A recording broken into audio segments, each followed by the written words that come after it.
श्रीराम राम राम श्रीरामचन्द्र जय। श्रीराम राम राम श्रीरामभद्र जय। श्रीराम राम सीताभिराम राम। श्रीराम राम राम लोकाभिराम जय। നമസ്തേ, എല്ലാവർക്കും ന്യൂസ് ഇൻഡിപെൻഡൻസിൻ്റെ സാകേതം എന്ന രാമായണ പുണ്യത്തിലേക്ക് സ്വാഗതം. രാമായണത്തിൽ ഒരു 172 വരികൾ എഴുത്തച്ഛൻ എഴുതിയിട്ടുണ്ട്. അധ്യാത്മരാമായണത്തിൽ വളരെ ജീവിതത്തിൽ പഠിച്ചിരിക്കേണ്ട ആബാലവൃദ്ധം ആളുകളും ഹൃദിസ്ഥമാക്കേണ്ട ഒരു 172 വരി. അതിന് പറയുന്ന പേര് ലക്ഷ്മണോപദേശം എന്നാണ്.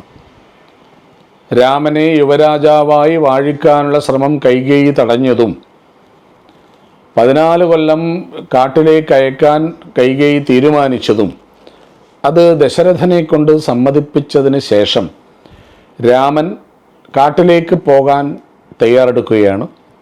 അമ്മയോടും ഒക്കെ അനുവാദം വാങ്ങി സീതയോട് യാത്ര ചോദിക്കാൻ വന്നു. സീതയും ഒരുപക്ഷെ രാമൻ്റെ കൂടെ പോകാൻ തയ്യാറെടുക്കുന്നു. അങ്ങനെ സംഘർഷഭരിതമാണ്. തലേന്ന് വരെ രാജപതാകകൾ കൊണ്ട് ആനന്ദ നൃത്തമാടിയ അയോധ്യയിലെ തെരുവുകളെല്ലാം ശോകമൂകമാണ്. ഒരു സ്ഫോടനാത്മകം പൊട്ടിത്തെറിയിലെത്തുന്ന അവസ്ഥയിലാണ് വളരെ കുപിതനായിട്ട് രാമ സഹോദരൻ ലക്ഷ്മണൻ വരുന്നത്.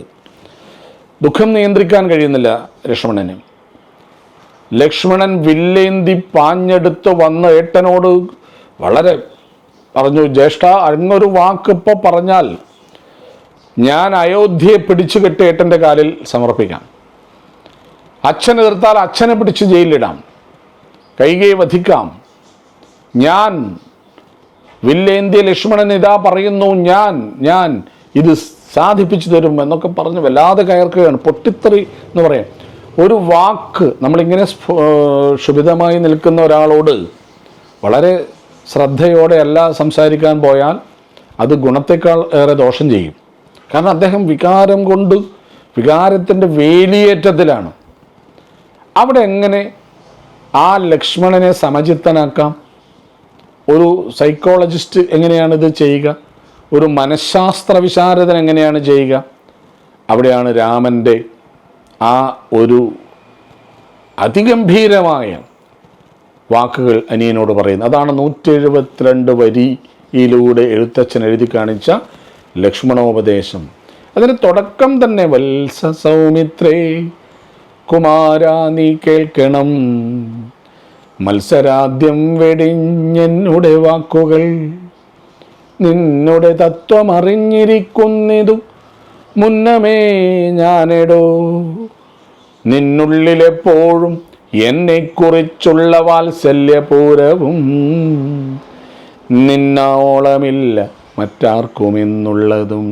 ഒരു രാമൻ്റെ നയചാതുര്യാണ് കാണുന്നത്. വത്സ സൗമിത്രേ,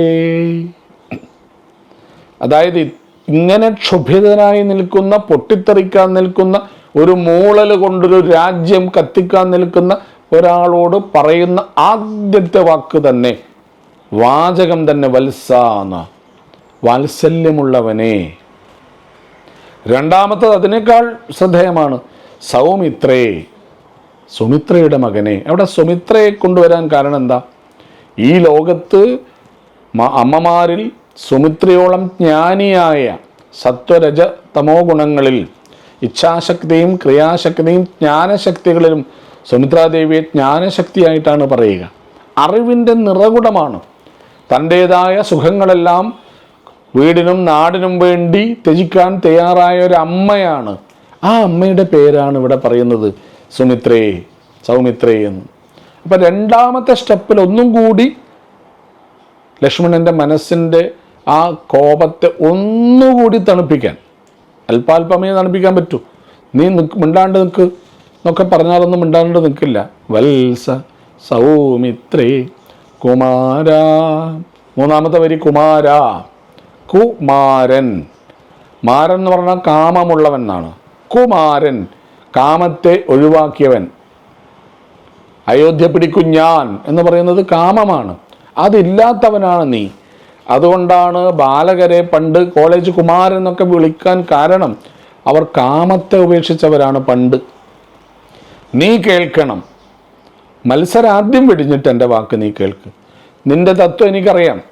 നീ എന്തിനാണ് ക്ഷുഭിതനാകുന്നതെന്നറിയാം. നിന്നെക്കുറിച്ചുള്ള വാത്സല്യപൂരം എനിക്ക് നിന്നെ അത്രയും. രാമൻ ഭക്ഷണം കഴിക്കുന്നതിന് മുമ്പ് ലക്ഷ്മണൻ അടുത്തിരുന്നു കഴിക്കണം. ഉറങ്ങുമ്പോൾ കൂടി ഉണ്ടാകണം, നടക്കുമ്പോൾ കൂടി ഉണ്ടാകണം. നിഴല് പോലെയല്ല. ആത്മാവ് ഒരു ശരീരത്തിൻ്റെ ഉള്ള ആത്മാക്കളെ പോലെ രാമലക്ഷ്മണന്മാർ. അതെനിക്കറിയാം. മുന്നിൽ ഞാൻ എന്നോട് നിന്നുള്ളിൽ എപ്പോഴും എന്നെക്കുറിച്ചുള്ള വാത്സല്യമാണെന്നും എനിക്കറിയാം. പക്ഷേ നിന്നാൽ അസാധ്യമായില്ലൊരു കർമ്മവും നിർണയമെങ്കിലും ഞാൻ ഈ പറയുന്ന കാര്യങ്ങൾ നീ കേൾക്കണം. നിനക്ക് അയോധ്യ പിടിച്ചെടുക്കാൻ ഞൊടിയിട കൊണ്ട് കഴിയുമെന്ന് എനിക്കറിയാം, ഉറപ്പാണ്. പക്ഷേ ഞാൻ പറയുന്നത് കേൾക്കുക. അവിടെയാണ് ഇനി എന്തുകൊണ്ട് ഒരു വലിയ ഉപനിഷത്തിൻ്റെ വേദാന്തത്തിൻ്റെ തത്വമാണ്. ക്ഷണികതയാണ്. മാതാ നാസ്തി പിതാം നാസ്തി, നാസ്തി ബന്ധു സഹോദര, അർത്ഥാം നാസ്തി. അത് ശങ്കരാചാര്യരുടെ വരിയാണ്. അച്ഛൻ, അമ്മ, ബന്ധുക്കൾ, വീട്, കുടുംബം, ഇതൊന്നും നാം തസ്മൈ ജാഗ്രത ജാഗ്രത. എനിക്കില്ല രാഗം, വെറും പാർത്ഥിമോക്ഷം, മതം, മത്സരം, ധർമ്മമോക്ഷങ്ങളില്ല, പിതൃവ്യാധിയില്ല, സച്ചിദാനന്ദ സ്വരൂപമായ ബ്രഹ്മമാണ് ഞാൻ. ഈ തലത്തിലേക്കുള്ള സന്യാസ വേദാന്ത ചിന്തയിലേക്ക് കൊണ്ടുവരികയാണ് മെല്ലെ രാമൻ. മെല്ലെ നമ്മൾ ഒരു സാധകനെ എങ്ങനെ ആധ്യാത്മിക വഴിയിലേക്ക് കൊണ്ടുവരും? ആദ്യം തന്നെ കടിച്ചാൽ പൊട്ടാത്ത വേദാന്തം പറഞ്ഞ കാര്യമില്ല. മെല്ലെ എന്താ പറയുന്നത്? ദൃശ്യമായുള്ള രാജ്യദേഹാദിയും വിശ്വവും നിശേഷ ധാന്യധനാദിയും സത്യമെന്നാകിൽ ഏതൽ പ്രയാസം തവ. സത്യമെന്നാകിൽ ഏതിൽ പ്രയാസം തവ, യുക്തമെന്നല്ലായെങ്കിൽ എന്തിനാൽ ഫലം. അനിയ, ദൃശ്യമായുള്ള രാജ്യം, ഈ കാണുന്ന രാജ്യം, ശരീരം, ലോകം, ധനം, ധാന്യം, ഇതൊക്കെ സത്യസന്ധമായിട്ട് മാത്രമേ നാം അനുഭവിക്കാൻ പാടുള്ളൂ. അടിവരെ ഇടേണ്ട വാക്കാ. ഈ വാക്ക് കേട്ടുകൊണ്ടായിരിക്കണം ഇവിടെ ഭരിച്ച രാജാക്കന്മാരാരും ലോകത്തെ വെട്ടിപ്പിടിക്കാൻ പോയില്ല.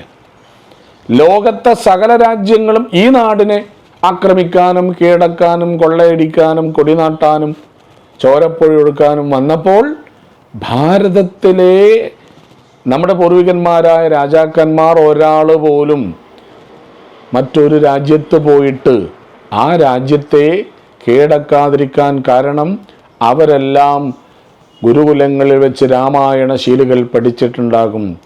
ദൃശ്യമായുള്ളൊരു രാജ്യം, ദേഹം, ആദിയായതെല്ലാം സത്യമാണെങ്കിൽ മാത്രം, സത്യസന്ധമായിട്ട് മാത്രം.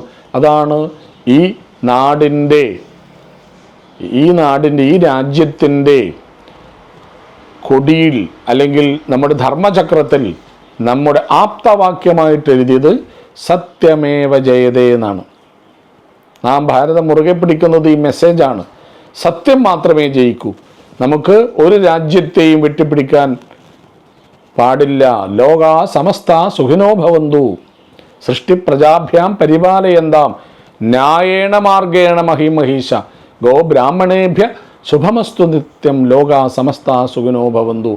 ഈ മന്ത്രമുണ്ടായ നാട്ടിൽ, രാമനുണ്ടായ നാട്ടിൽ, വാൽമീകി എഴുതിയ നാട്ടിൽ, ലക്ഷ്മണനിലൂടെ തത്വബോധം നടത്തുന്ന നാട്ടിൽ ഈ ആർഷഭാരതത്തിൻ്റെ പൈതൃകം ഈ നിലയിൽ തുടരുന്നു. അതിന് രാമായണം കാരണമായി. ഓരോ കർക്കടകത്തിലും ഇത് വായിക്കുമ്പോൾ ഭോഗങ്ങളെല്ലാം ക്ഷണപ്രഭാ ചഞ്ചലം വേഗേന നഷ്ടമായുസ്സുമോർക്കനി വന്യസന്തപ്തലോഹസ്താംബു ബിന്ദുനാം സന്നിഭം മർത്യജന്മം ക്ഷണഭംഗുരം. ഇനി തത്വത്തിലേക്ക് വരികയാണ്. ഭോഗങ്ങളെല്ലാം മിന്നൽ പോലെ ക്ഷണികമാണ്. നാം നേടുന്ന സുഖങ്ങളെല്ലാം വേഗേന നഷ്ടമാം ആയുസ്.